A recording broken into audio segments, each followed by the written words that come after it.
Hey everybody, it's Safi and Marco Dish Out on Movies, the only movie review show on YouTube to review movies in terms of food. It's just Marco here once again, and I am here today to review Smile. I gave you guys a list of options, and you voted for Smile 1 and 2 review. Obviously, Safi's not going to be joining us today. Safi, she hates holidays because basically it's just a bunch of work. It's just a bunch of extra work to do all this cooking, and it's really not very enjoyable. So that's what she's doing right now. She did actually finish watching Dear Santa earlier. I had her watch that movie. If you've seen my review of that, you know that I thought it was a pretty damn good movie. It was kind of like a Hallmark movie for kids. It was Jack Black did a really good job as usual. I know that he's a controversial figure now, but he's really good in movies. Like, he's really, really good. Anyways, though, I would like to thank all my subscribers because I'm thankful for every single one. Got 634 right now. We are well on our way to 700 subscribers and well on our way to 1,000 subscribers. And yeah, this was an interesting choice from you guys. I knew that people were not going to choose Leave It to Beaver. It's just that I was trying to choose stuff like, I only have 2 episodes left in that season 4.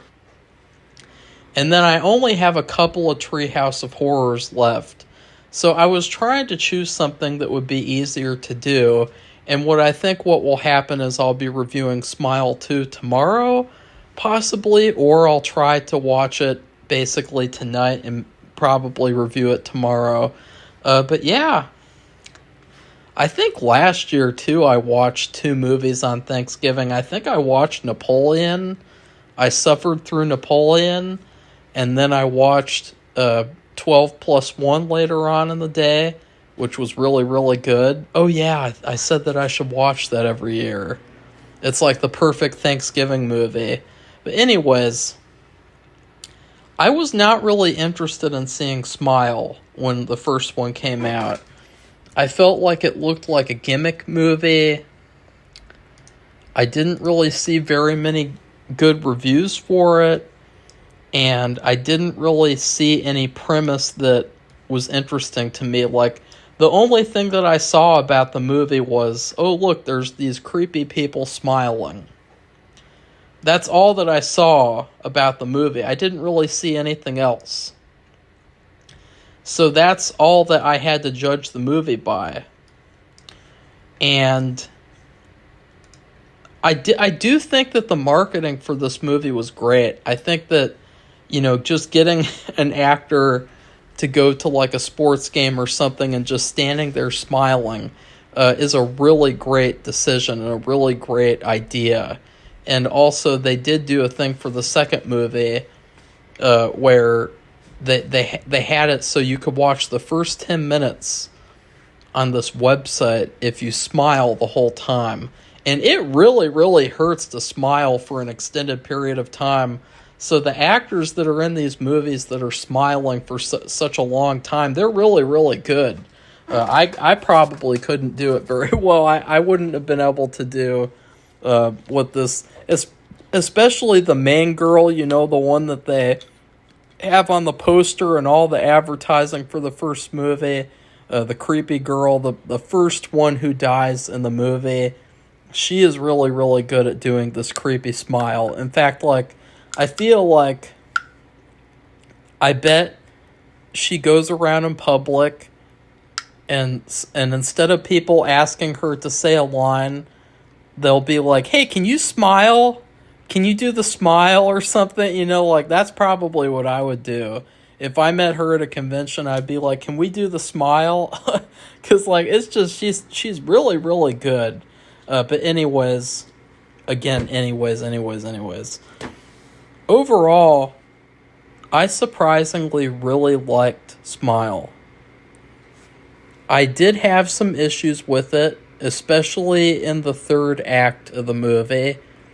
But I was really surprised by this movie. I think it helped that I went in with no expectations or lower expectations because it's a modern movie.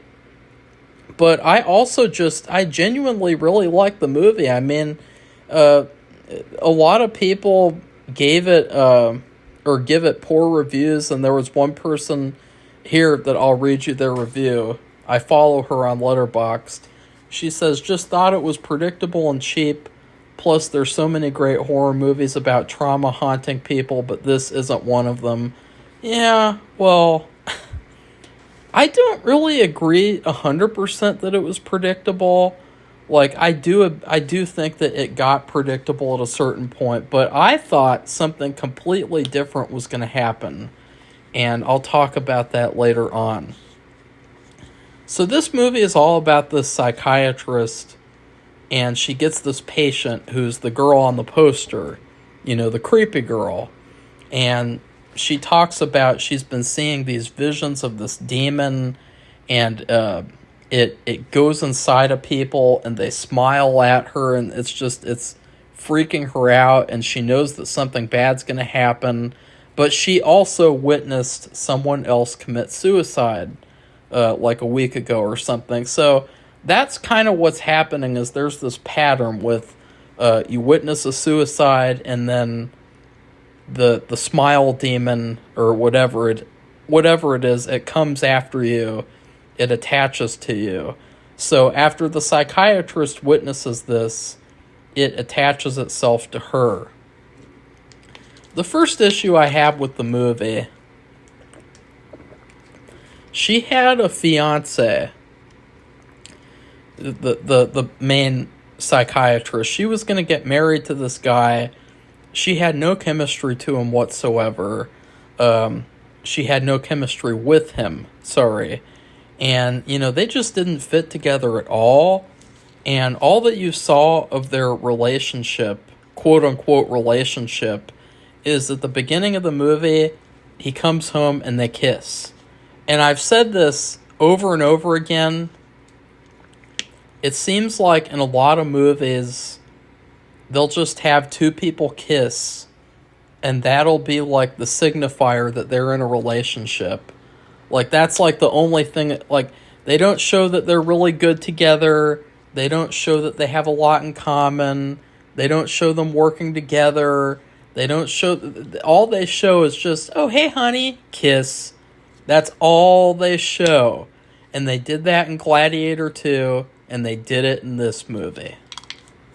And the guy was terrible with her.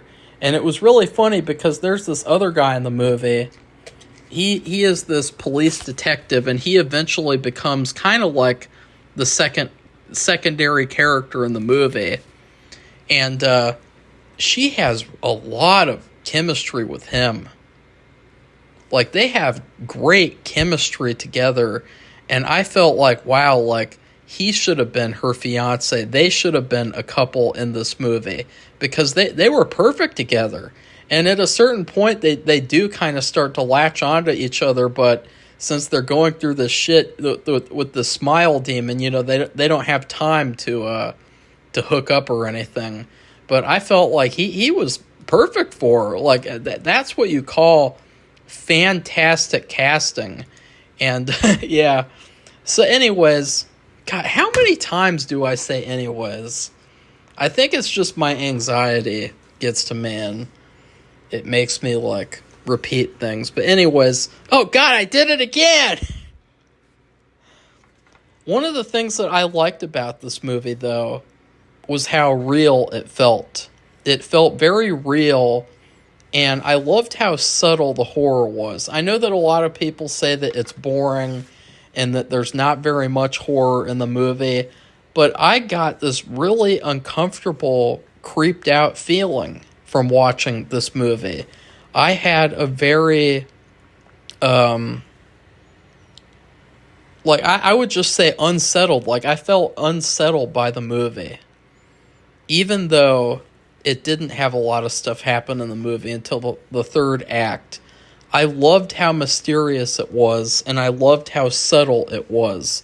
I felt like the movie got worse when it did start going the traditional route of having all these like monsters and these hallucinations, and there's this one part where she has a vision, and the character that she's seeing, she has this ugly ass fake voice that's just really fake and phony and isn't scary at all. It's just like, I am traditional horror monster. That's like the voice that was in the movie. And there was a lot of stuff like that to where I was like, no, no, no. You should have just stuck with the subtlety and the because it was so much better when it was more mysterious and it was more like, this is real. And what's really happening.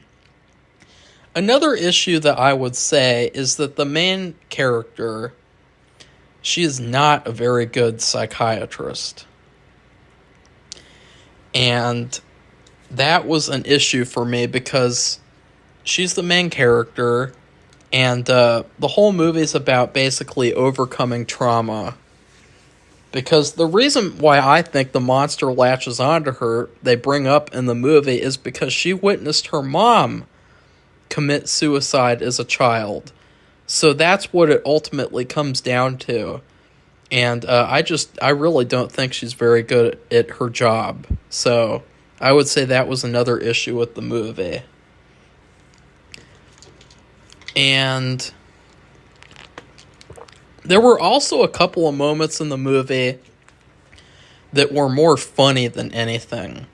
Like, there was this one scene in the movie where it was at a kid's birthday party. I think it was the son of the main character's sister. And it's after that. Okay, so she comes back to visit her sister, the main psychiatrist. And then she's out sitting in her car and she's freaking out. And she has this hallucination and she starts going into like a rage. And then they pan the camera over and you see that the little boy is watching her having this like panic attack thing. And that moment was just so hilarious because it was like, it was so random and like, why did they need to show the little boy seeing her having this fit and this rage? So that moment was really bizarre. And there were a couple of moments like that were like, you know, they were meant to be scary, but they were more funny than anything. And I'm trying to think of what else. Like, I mean, all of the rest of what I have to say comes down to spoilers. I felt like the last act was kind of a letdown. I don't like, and this is a spoiler, I don't like movies where the main character dies. I know that if they figured out a way how to defeat the demon, kind of. There's this one guy who had the demon, and he got rid of it by killing someone else in front of someone else, and doing it in a really nasty, graphic way. And what I thought was going to happen was, you know, her sister had this really, really big dickhead boyfriend or husband or whatever. And I thought that the last part of the movie was going to be her killing her sister's husband in front of her sister. I thought that's what was going to happen because the husband was a jackass. Or maybe I thought something would happen with the sister. And instead of that, she thinks about killing one of her patients, which, again, she was a terrible psychiatrist. I don't know what it is when they have these main female characters in these horror movies, and they're really terrible at their jobs. You know, like that fucking awful ass, probably, I would say, the worst horror movie character of all time, Lee Harker in Longlegs, the worst FBI agent in history. And then you have this bitch, this terrible psychiatrist, wanting to kill one of her patients, and then she's like, nah, never mind. So she drives to the middle of nowhere to her childhood home that she still owns, and it's just sitting there. And I guess she was just gonna stay there and battle out with the demon until it was defeated. And even though she didn't know how to defeat it, all she knew was that she had to kill someone else in front of someone else, and she's like, I'm not gonna do that. It became very ambiguous because she had no one else to tell what she was doing to.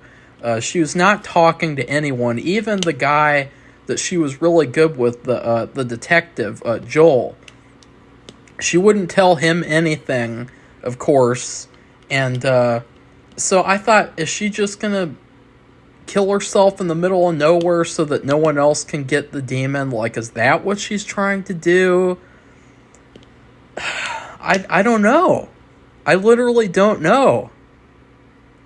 It wasn't clear to me. So what ends up happening is very predictable. She thought she defeated it, which I thought the way she defeated it was very predictable and it was very standard. But I felt like, okay, she defeated it, right? Nope, of course not.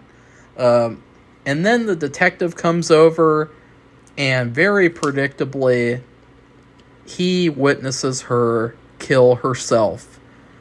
And this murder is so graphic that we don't even get to see it on camera. But I think the reality is it's just because they didn't have the budget for it. She sets herself on fire, and that's the end of the movie. I appreciated that the movie had this kind of negative tone. I appreciated that it had this really downbeat, dark, moody horror. Like, it really felt like an old school horror movie. It didn't have that typical comedy that you have in all these modern horror movies. But what it did have, which weighed the movie down a lot, it had a lot of jump scares. The jump scares were terrible. They added nothing to the movie. They were the worst part of the movie. They had a bunch of crappy theatrics in the last act that were just like typical things that you'd see in any other horror movie. I preferred it a lot more when it was more like mysterious and where it was subtle and you don't know what's going on, like in the first 3/4 of the movie. And I'm trying to think if there's anything else. Nah, I don't think so. So overall, I actually really enjoyed this movie. I would definitely watch it again. I do agree with that girl who said that there's a lot of movies about overcoming trauma or trauma haunting people, and this isn't one of them. I would go so far as to say, and I know that this is going to sound really, really silly. Have you guys ever seen the movie The Boogeyman? There was like 5 sequels made to it that nobody watched, but like the first one, when that movie came out, for some reason I watched that movie like a million times. But I thought that movie did a pretty good job at like the main character overcoming his boogeyman. What do you guys think? I would give this movie, in terms of food, I would give this movie like a corn dog, a frozen corn dog with frozen fries, because it is very standard, but it's also really good. And if it's a rainy day, or if it's a day where you don't feel like cooking or anything, a corn dog and fries can be really, really good. It's all about the perspective that you have while you're eating that corn dog and fries. If you have like the negative mindset of like, I'm eating a frozen meal, frozen food, then you're going to have a bad time. But if you have fun with it, if you go along for the ride, this movie and the corn dog will be really, really good. I mean, I think this is one of the better modern horror movies that I've ever seen. So I think I like it more than other people do. So please like this video and comment. Tell me what you thought of the movie. And then please subscribe to our channel if you'd like to see more honest movie reviews.